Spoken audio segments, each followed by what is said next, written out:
दोस्तों, अगर आप और अच्छी नींद चाहते हैं तो हमारी प्यारी सी ऐप नींद को इंस्टॉल करें। इस ऐप पर आपको एक्सक्लूसिव स्लीप स्टोरीज़ मिलेंगी और आप बिना यूट्यूब प्रीमियम के भी इन स्टोरीज़ को बैकग्राउंड में सुन सकेंगे।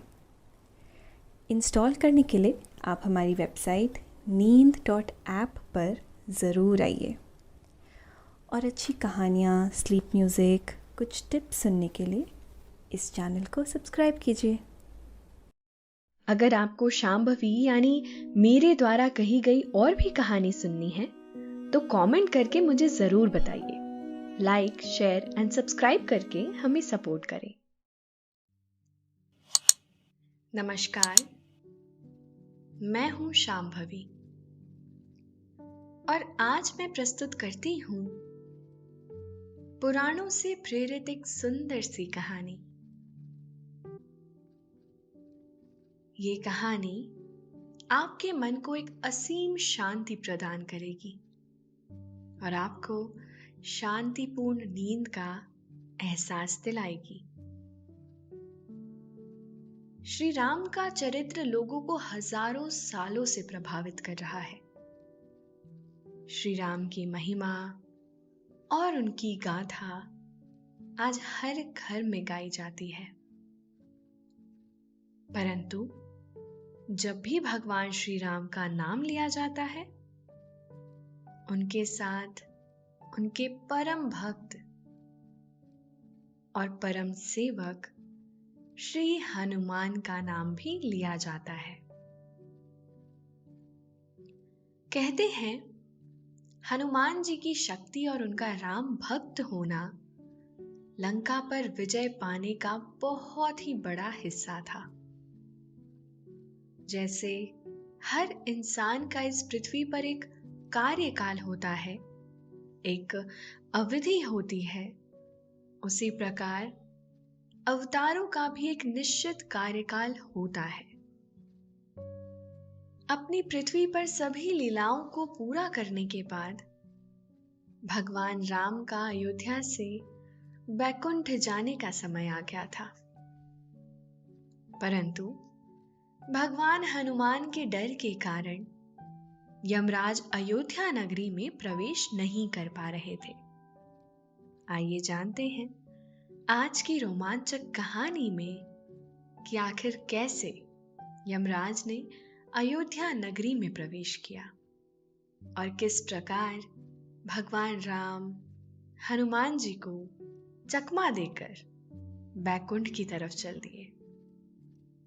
इस कहानी में हम आगे जरूर बढ़ेंगे, लेकिन पहले आप अपने आसपास की सारी लाइट्स ऑफ करके आराम से लेट जाएं। अपनी आंखें धीरे से बंद कर लीजिए। अब थोड़ा सा अपने शरीर को आराम दीजिए। थोड़ा और आराम दीजिए। अपने शरीर को बिल्कुल ढीला छोड़ दीजिए। कोई टेंशन नहीं, कोई तनाव नहीं। अपने दिमाग में चल रहे सभी विचारों को, चिंताओं को त्याग दें। एक शांति सी महसूस करें। सारी नेगेटिव, सारी पॉजिटिव विचारों को धीरे धीरे निकाल दें।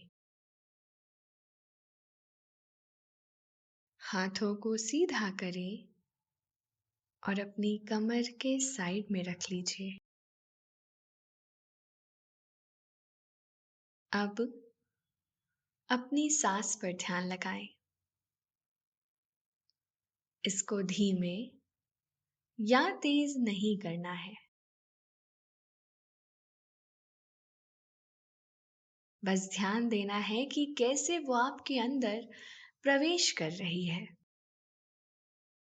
और कैसे वो वापस आपके गले और नाक के माध्यम से वापस निकल रही है। आपका मन शांत, एकदम शांत होता जा रहा है। आप बहुत अच्छा महसूस कर रहे हैं। खुद को काफी हल्का फील कर रहे हैं। हर तरफ शांति है, सुकून है, खामोशी है। यह उस समय की बात है जब लंका पर विजय प्राप्त करने के बाद भगवान राम पुष्पक विमान में अपनी पत्नी सीता, भाई लक्ष्मण और कुछ सेवकों के साथ अयोध्या लौट आए थे। सब कुछ अति मनोरम और अति सुंदर हो गया था। सारा संसार भगवान के पुनः आगमन की जय जयकार कर रहा था, उनका स्वागत कर रहा था। भगवान राम का राज्याभिषेक हुआ और उन्होंने राजपाट धर्म अनुसार चलाने का संकल्प लिया। जैसे जैसे समय बीतता गया, संसार में भगवान राम की ख्याति और प्रसिद्धि उतनी ही ज्यादा बढ़ती जा रही थी। उनके धर्म का शासन चारों तरफ फैल गया था। हर राज्य उनकी अधीनता स्वीकार करने लगा था और ऐसे राज्य के राजा को पाकर खुद को धन्य महसूस करता था। सभी जानते थे कि राम किसी के शत्रु नहीं है और जो भी राज्य उनसे जुड़ेगा वह अत्यंत सौभाग्यशाली होगा और उस राज्य को श्री राम का संरक्षण प्राप्त होगा। इसीलिए कोई भी उनके खिलाफ नहीं जाता था, ना ही इस बारे में सोच सकता था। वह सभी को एक ही दृष्टि से देखते थे और एक ही दृष्टि से दंड भी देते थे।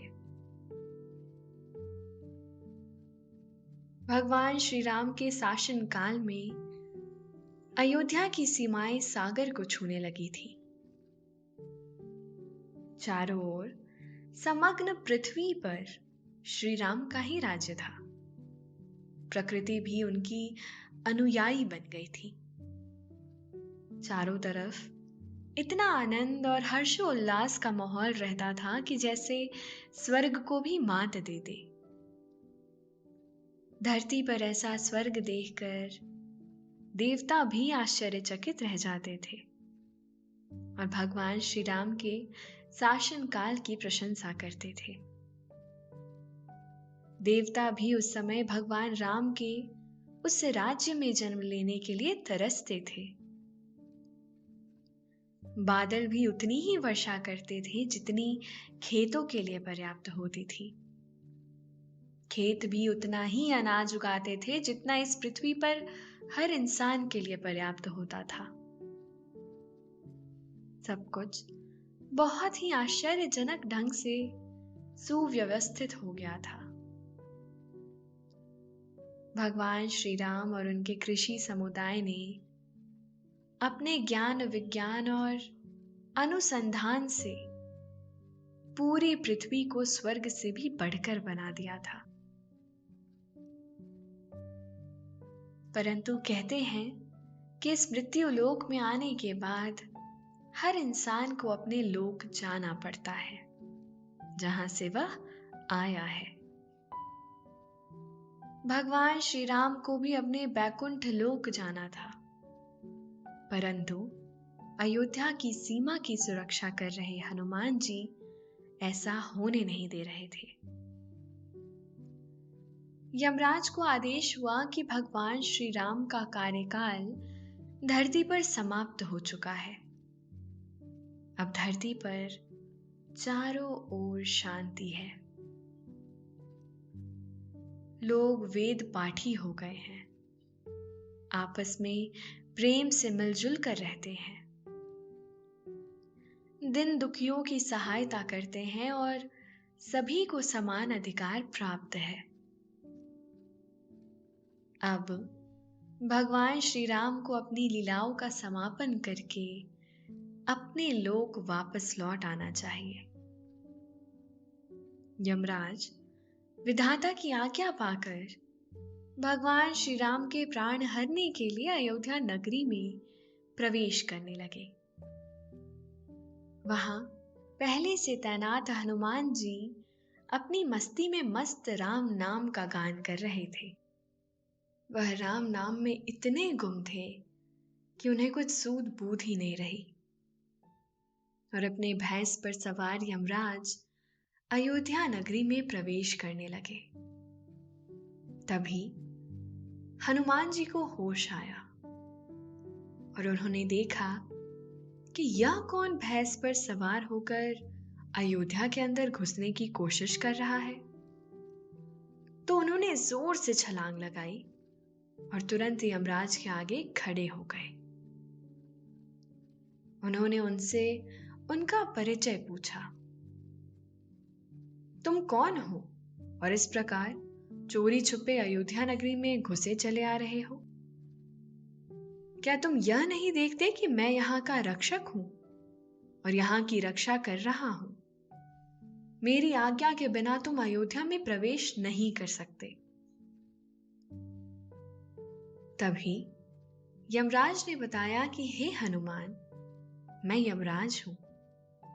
मुझे काल भी कहा जाता है और मैं प्रभु श्री राम के प्राण लेने अयोध्या में आया हूं।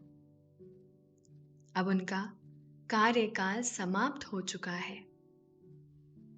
अब वह धरती पर नहीं रह सकते। उन्हें अपने लोक के लिए प्रस्थान करना होगा। इसीलिए मैं उन्हें लेने आया हूं। तुम विधि के विधान में बाधा मत बनो और कृपया करके मेरा मार्ग छोड़ दो। मुझे अयोध्या में प्रवेश करने दो। यमराज ने हनुमान जी से ऐसा कहकर पुनः अयोध्या में घुसने का प्रयत्न शुरू कर दिया। हनुमान जी ने कहा, अरे अरे रुको, तुम्हारा इतना दुस्साहस कि तुम मेरे होते अयोध्या में प्रवेश कर जाओगे और मेरे प्रभु श्री राम के प्राण लेकर चले जाओगे, ऐसा कैसे हो सकता है? जब तक हनुमान जीवित है तब तक श्री राम के प्राण कोई नहीं हर सकता, वह चाहे यमराज हो या स्वयं विधाता। जब तक मैं जीवित हूं ऐसा नहीं होने दे सकता। मेरे प्रभु राम मुझे छोड़कर कहीं नहीं जा सकते। ये सब हनुमान से सुनने के बाद यमराज तब भी अपनी हट पर कायम रहे और अयोध्या में घुसने का प्रयत्न करने लगे।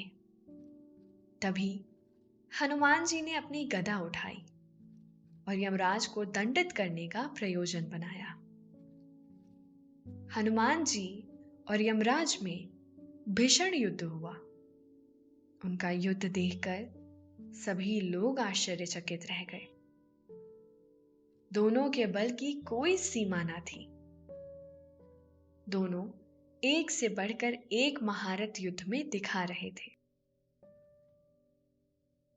बहुत समय तक युद्ध चला, परंतु कोई निर्णय नहीं हो रहा था।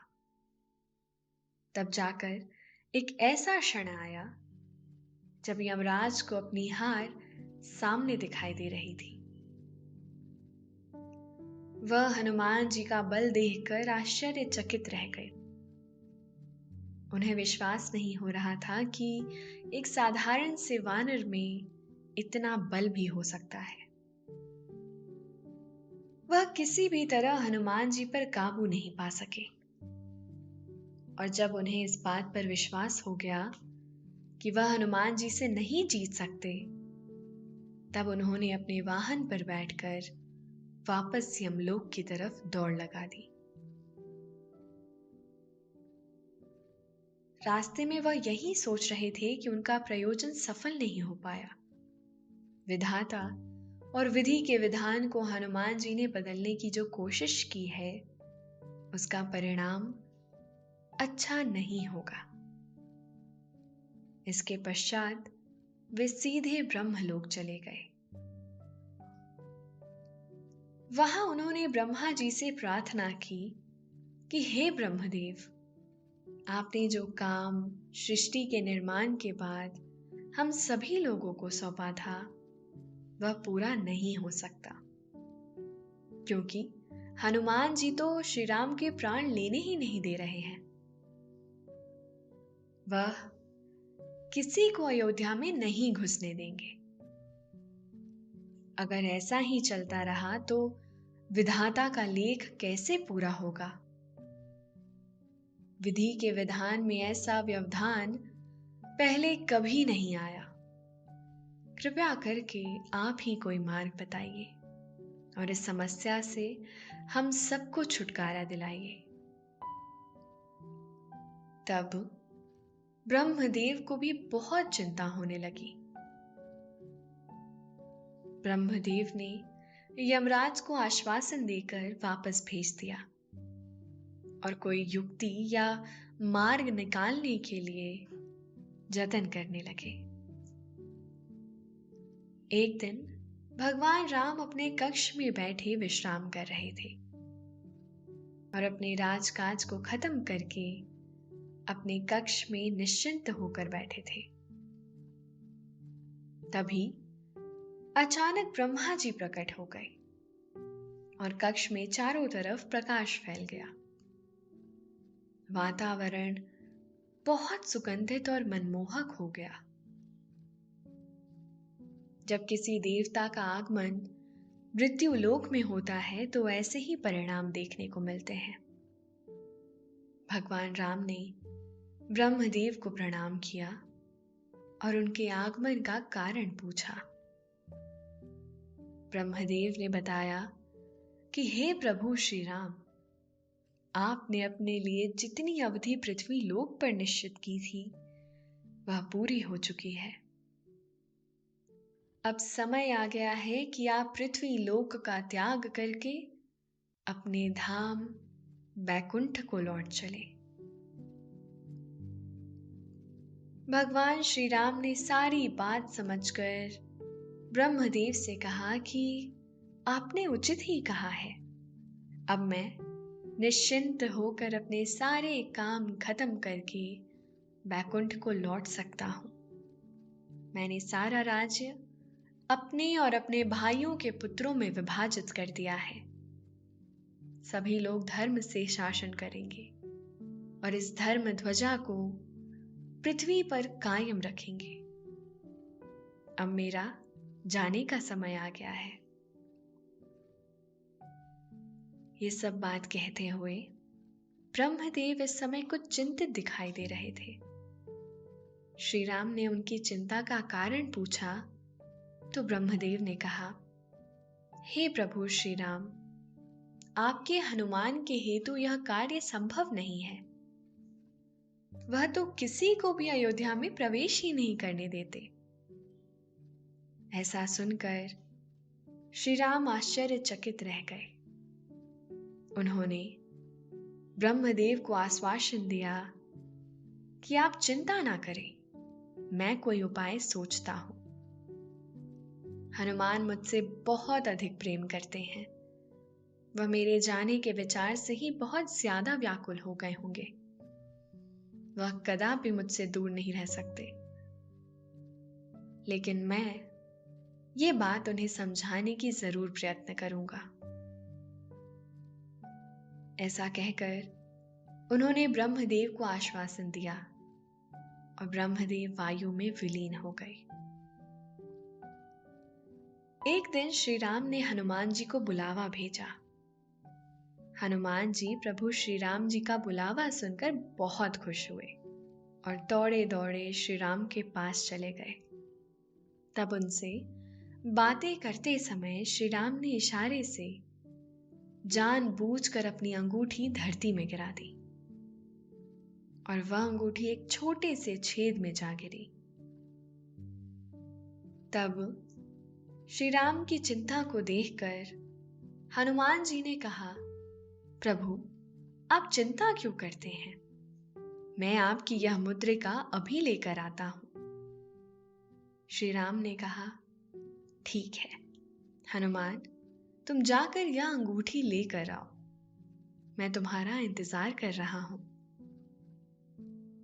तब हनुमान जी ने बहुत छोटा सुंदर रूप बनाया और उस छोटे से छेद में प्रवेश कर गए। वह छेद कोई साधारण छेद नहीं था। वह नागलोक तक जाने वाली एक प्राचीन सुरंग थी जिसके कई रास्ते थे। हनुमान जी उस बहुत लंबे रास्ते से होते हुए धरती के नीचे नागलोक में पहुंच गए। वहां जाकर उन्होंने ऐसे ऐसे दृश्य देखे जिन पर उन्हें यकीन नहीं हो पा रहा था। वहां की दुनिया हमारी दुनिया से बहुत अलग थी। सब कुछ हनुमान जी को विस्मृत कर रहा था। तब जाकर उनकी भेंट नागराज वासुकी से हुई। उन्होंने राजा को प्रणाम कर श्री राम की अंगूठी के विषय में बताया। मेरा नाम हनुमान है और मैं पृथ्वी के राजा भगवान राम की अंगूठी लेने यहां आया हूं। उनकी अंगूठी एक छेद में गिर गई थी और वहां से होते हुए यहां पहुंच गई। कृपया करके आप मुझे उस अंगूठी का पता बताएं। नागराज वासुकी सारी बात समझ गए और उन्होंने हनुमान जी को अपने साथ चलने के लिए कहा। हनुमान जी और वासुकी एक अत्यंत विस्मित कर देने वाले मार्ग से होते हुए एक स्थान की तरफ जा रहे थे जहां बहुत ही चमकीला पहाड़ दिखाई दे रहा था। उस अत्यंत विशाल पहाड़ को देखकर हनुमान जी बड़े आश्चर्यचकित हो गए। पहाड़ के पास पहुंचकर नागराज वासुकी ने हनुमान जी से कहा कि जाओ अब जाकर राम जी की वह अंगूठी ले लो। हनुमान जी खुश होकर उस पहाड़ की तरफ जाने लगे। जब हनुमान जी उस पहाड़ के नजदीक पहुंचे और अंगूठी खोजने का प्रयास करने लगे तो उन्होंने देखा वह पहाड़ कोई आम पहाड़ नहीं बल्कि अंगूठियों का एक बहुत बड़ा ढेर था और सभी की सभी अंगूठियां श्री राम की अंगूठी जैसी ही प्रतीत हो रही थी। एक जैसी करोड़ों अंगूठियों को देखकर वह आश्चर्यचकित रह गए। उनके आश्चर्य की कोई सीमा ना रही। वह अत्यंत विस्मित होकर नागराज की तरफ देख रहे थे, जैसे उनका मुख्य मंडल नागराज से प्रश्न कर रहा हो कि यह कैसा चमत्कार है। एक जैसी इतनी सारी अंगूठियां एक ही स्थान पर क्या कर रही हैं? तब जाकर नागराज ने उन्हें यह रहस्य बताया कि हे हनुमान, यही इस पृथ्वी का रहस्य है। तुम नागलोक में आए हो और यह लोक धरती के पहले चक्र में नहीं आता है। यह सभी अंगूठियां भगवान राम की ही हैं, परंतु अलग अलग कल्प के अलग अलग राम हुए हैं और अब तक ना जाने कितने राम हुए हैं।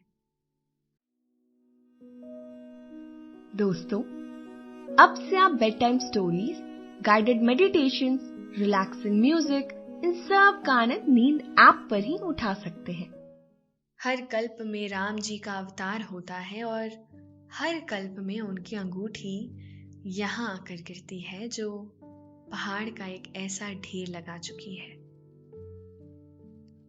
पृथ्वी लोक पर जब प्रलय आता है तो सब कुछ नष्ट हो जाता है, परंतु यहाँ कुछ भी नष्ट नहीं होता।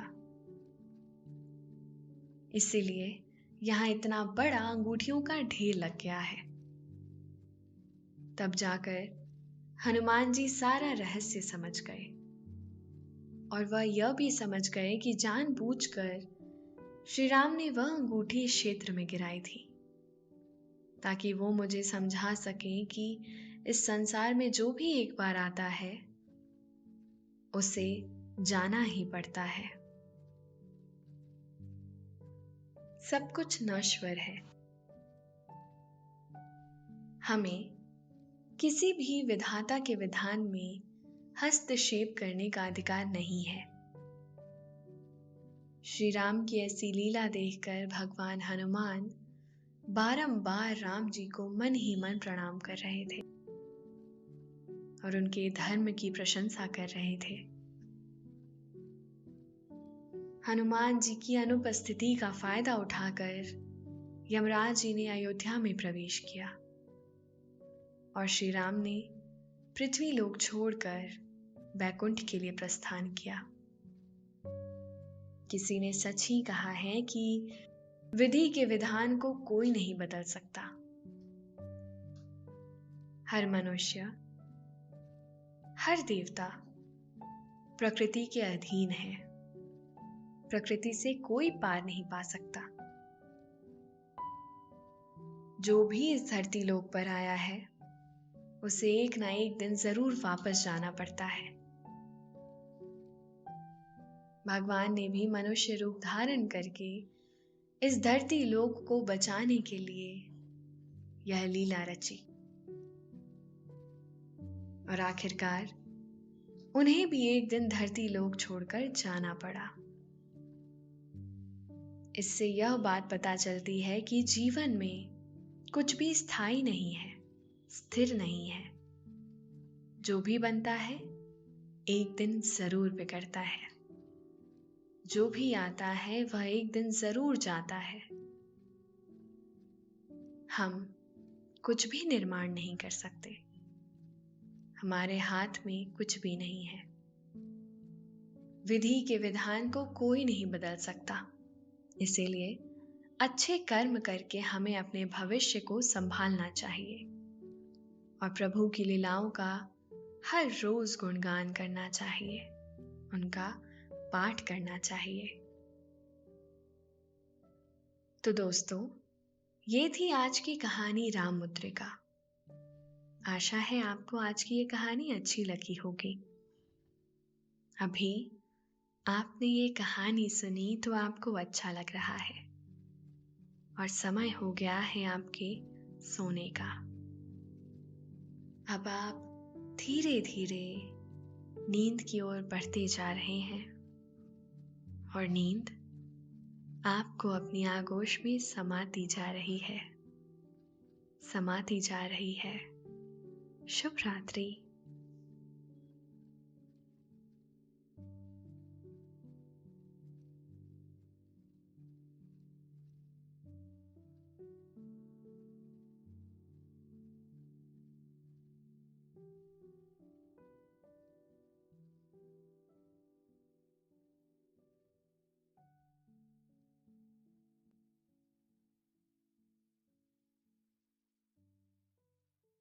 आजकल इतनी टेंशन रहती है कि नींद ही नहीं आती, है ना? अगर आप भी ऐसे ही किसी को जानते हैं जिसे नींद आने में ज्यादा समय लगता है या तकलीफ होती है तो उसके साथ ये कहानी जरूर शेयर करें।